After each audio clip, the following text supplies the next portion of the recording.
So thank you very much, distinguished chair, excellencies, ladies and gentlemen. It is my pleasure to address the high-level political forum and present the third voluntary national review of Armenia. The last 4 years were unprecedented due to the pandemic, acts of aggression, ethnic cleansing, and refugee crisis. Although these negative developments could potentially overturn the efforts towards the Agenda 2030, Armenia proved that it is possible to deliver on the promise of the SDGs and create hope for progress, prosperity, and peace.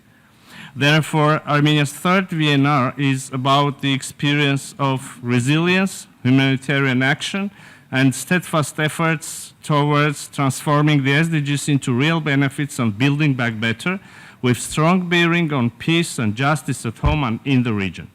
It is a real-time example of the impact of the nexus between humanitarian action, development, and peace on the achievement of Agenda 2030.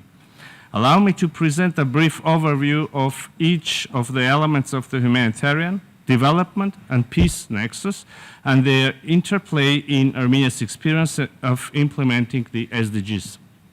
So, humanitarian action. Struggling with the consequences of COVID-19 pandemic, Armenia had to face yet another calamity. The large-scale military aggression of Azerbaijan against Nagorno-Karabakh in the fall of 2020, 10-month-long blockade, starvation, and the ethnic cleansing of the region in 2023 claimed thousands of lives, caused massive destruction and humanitarian crisis. More than 115,000 forcibly displaced refugees, the entire indigenous population of the region, fled to Armenia over a few years under the threat of persecution and atrocity crimes. On October 26, 2023, by the government decision, temporary protection status was granted to refugees from Nagorno-Karabakh, providing access to social protection mechanisms, healthcare, education, and psychological services for refugees. The government's efforts and the solidarity of the Armenian society were instrumental in addressing immediate and medium-term needs of the refugees. Over $160 million has already been spent from the national budget for accommodation, food, and other essential needs through direct cash assistance and other relevant mechanisms. At the current stage, the government has launched long-term housing program as well as taking concrete steps to address the employment issues of the refugees, 1/3 of which, teachers, medical workers, entrepreneurs, have already been employed or started their own businesses. In addition to above-mentioned challenges, in 2021 and 2022, the Republic of Armenia faced large-scale military aggression and occupation of its sovereign territories, which in its turn resulted in internal displacement and major violations of the rights of people residing in bordering regions. At the time of finalizing Armenia's third VNR for submission, Armenia faced another climate calamity due to torrential rainfall and severe flooding in May 2024 in the Lori and Tavush regions of Armenia, with significant damage to 9 urban and 28 rural communities and the critical civilian infrastructure. Mr. Chair, the next component, development. Against all odds, Armenia maintained a steady pace of progress and sustainable development. Institutionally, the main development priorities of Armenia were formulated in the Armenia Transformation Strategy 2050, aimed at eradicating poverty, promoting food security, stimulating human development, and environment-friendly economic growth. Major economic reforms, effective fiscal policies, and inflation targeting contributed to the steady growth of the economy, with up to double-digit GDP and the overall improvement of the country's socio-economic outlook. This enabled the government to deliver on its promise of leaving no one behind. In this regard, establishment of the social emergency support system has been a key undertaking. The system, while continuing social assistance to the most vulnerable, conceptually aims to empower them to graduate from social dependency to self-sufficiency through income generation. The overall unemployment rate in Armenia in years 2020 and 2022 has decreased from 18.2% in 2020 to 13.5% in 2022, and the percentage of the population living below the national poverty line decreased from 1.1% to 0.8%, lifting thousands above the poverty line. Armenia is committed to building a knowledge-based and inclusive economy. Highly educated and talented people have always been the competitive advantage of our country. With this in mind, the allocation of resources to education has registered more than 25% growth during the past 4 years. Aiming to improve quality education, the government has introduced merit-based compensation scheme of professionals and has been progressing on its commitment of constructing and renovating 300 schools and 500 preschools by 2026. To ensure sufficient nutrition of school children, the government nationalized and is successfully implementing school feeding program in 10 regions of Armenia. The government of Armenia is paying special attention to STEM education and relevant platforms as a link to higher education and later high-tech industry. Here, allow me also to introduce the recent significant initiative of building the academic city that will ensure coherence and synergy among education, research, and industry. Armenia has elaborated a comprehensive agenda for green transition with equal focus on climate change mitigation and adaptation efforts. Specifically, in 2021, the country adopted its nationally determined contributions for 2030 with the commitment to reduce its GHG emissions by 40% by 2030 compared to 1991 levels, as well as to increase the share of green energy production along with other provisions. To coordinate and monitor the implementation of the provisions of Paris Agreement, the government has established an interagency coordination council. Another major undertaking related to country's green transition is the Green Armenia platform, which aims to ensure a high-level policy dialogue on green transition with its major development partners.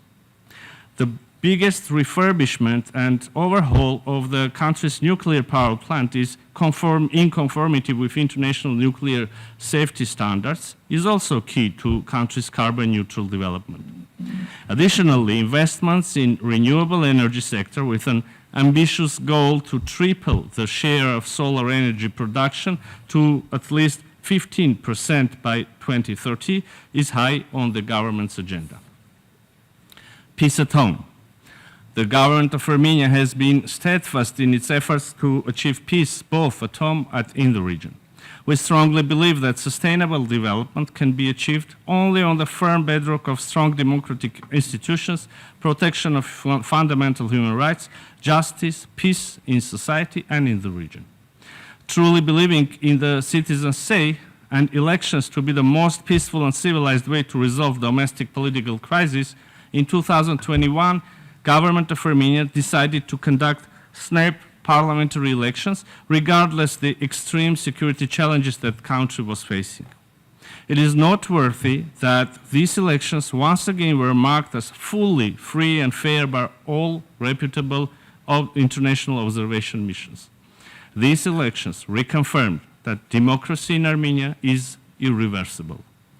Building on the will of the people, the government has continued major reforms in governance and judiciary system, strengthening of democratic institutions and social protection, and the uncompromised fight against corruption, which are among top priorities for Armenia, regardless of already accomplished achievements.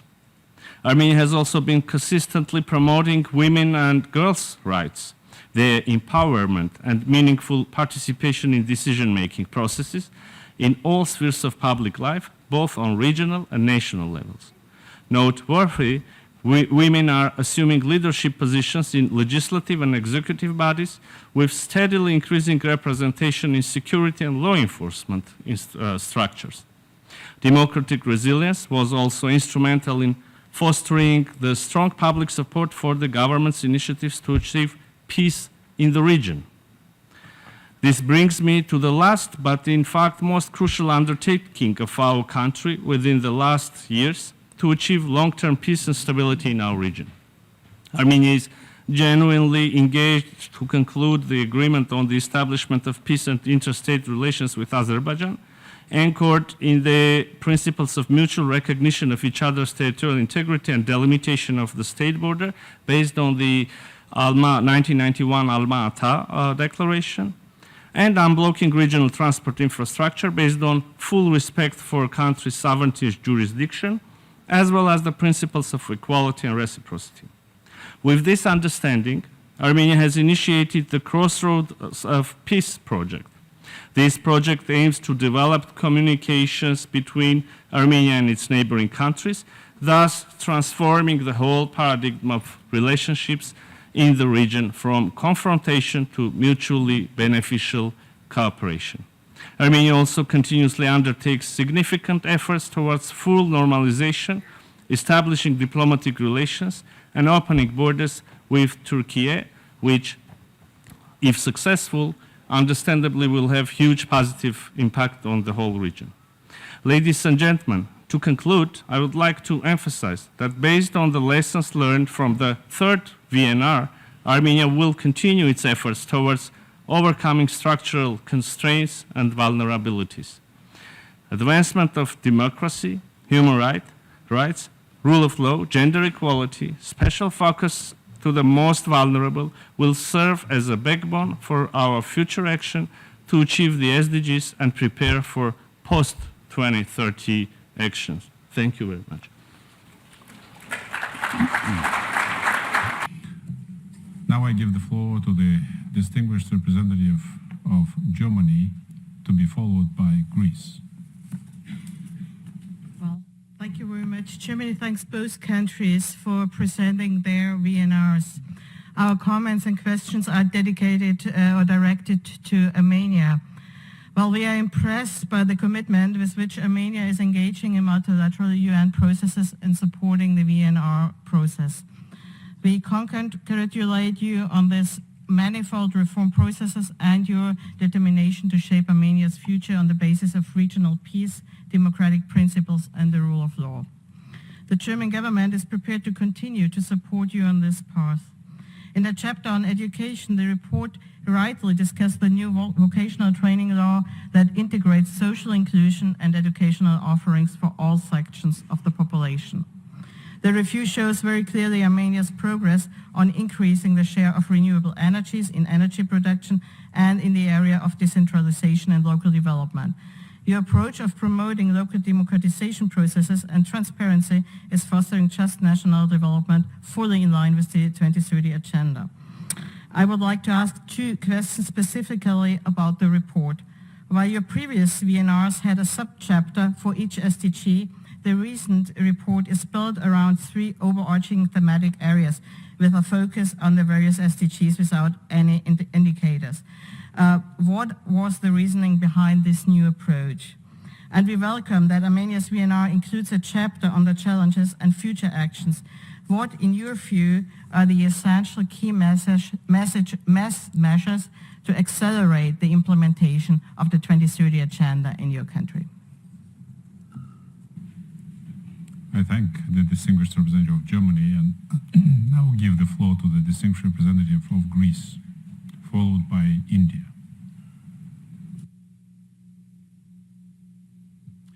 Thank you, Chair.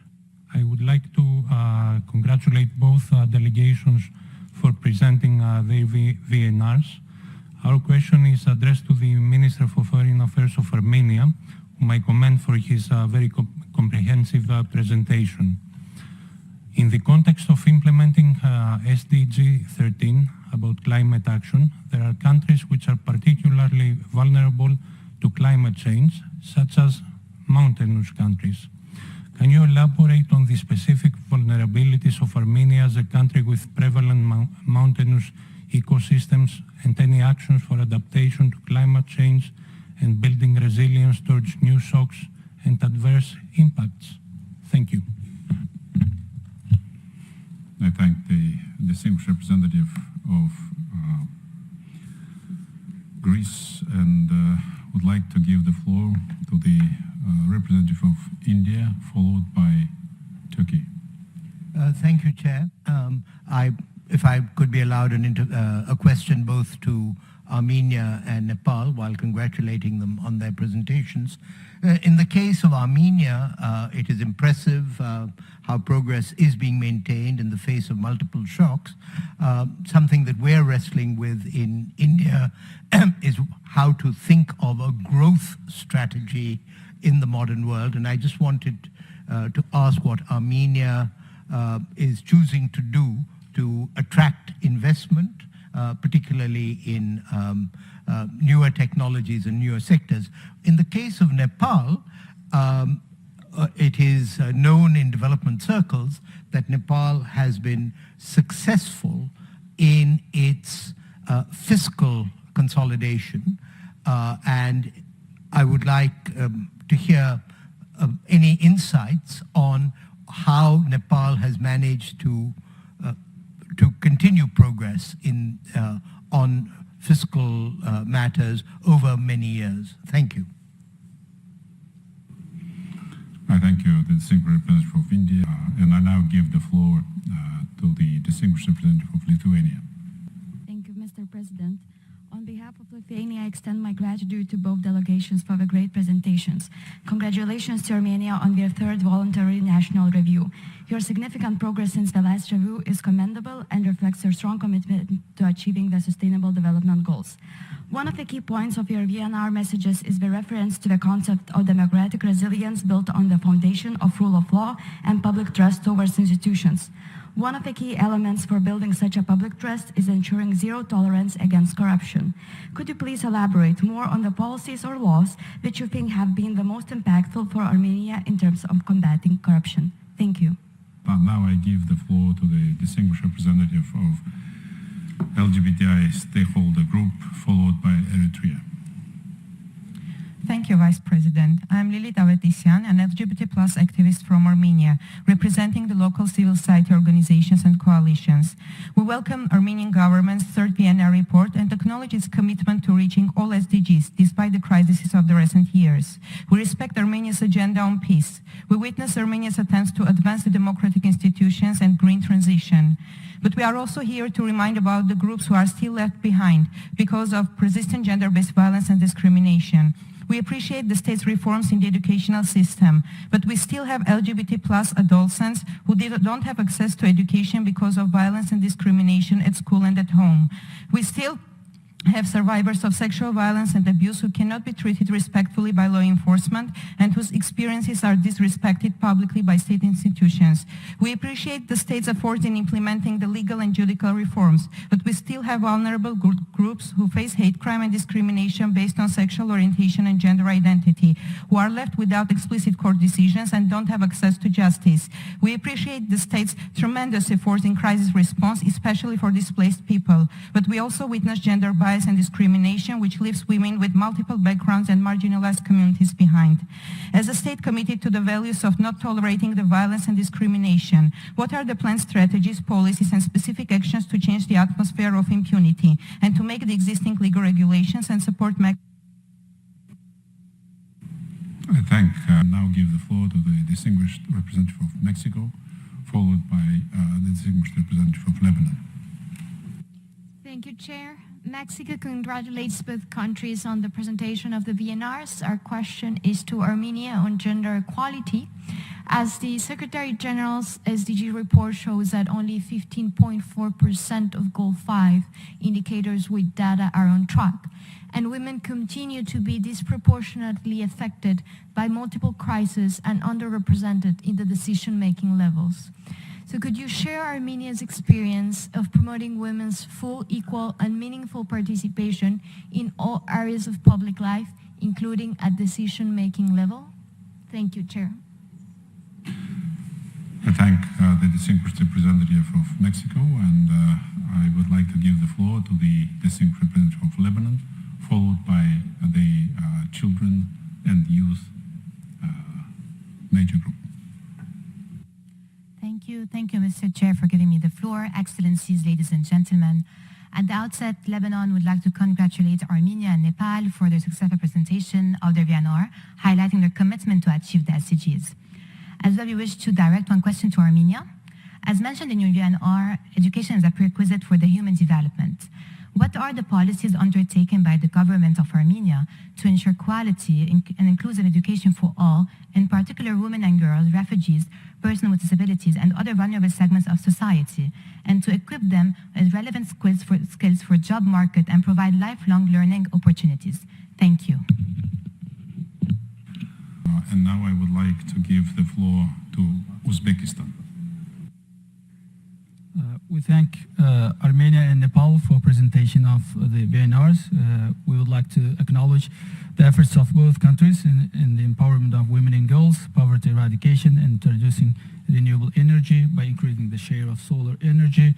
I would like to address my question to the Honorable Minister of Armenia. The access to global markets has always been challenging for landlocked developing countries due to their structural vulnerabilities, which impact achievement of the 2030 agenda. What measures are being undertaken by Armenia as a landlocked developing country to overcome these challenges and develop efficient infrastructure and better connectivity? Thank you. I thank the distinguished representative of Uzbekistan, and this is the last speaker on my list. I now invite the presenters to briefly respond to the questions from the floor within about 4 minutes. And I give the floor to the representative of Armenia, Minister of Foreign Affairs of Armenia. The floor is yours. Thank you very much, Honorable Chair, dear colleagues. Thank you very much for your questions and for your interest. Indeed, the words that have been said can only encourage Republic of Armenia to take bolder steps to achieve the SDGs, and we're only happy to see that the steps that already have been taken by my government and my colleagues there in Armenia are tangible, are efficient, and also are seen for our international partners. Believe me, this is very important for us. Of course, understandably, I cannot now come up with very deep answers and detailed answers to your questions, but I will take care, dear colleagues, these distinguished representatives of the countries and organizations, that the proper answers would be delivered to you. Now I will do my best to make just a brief, quick overview in given time. So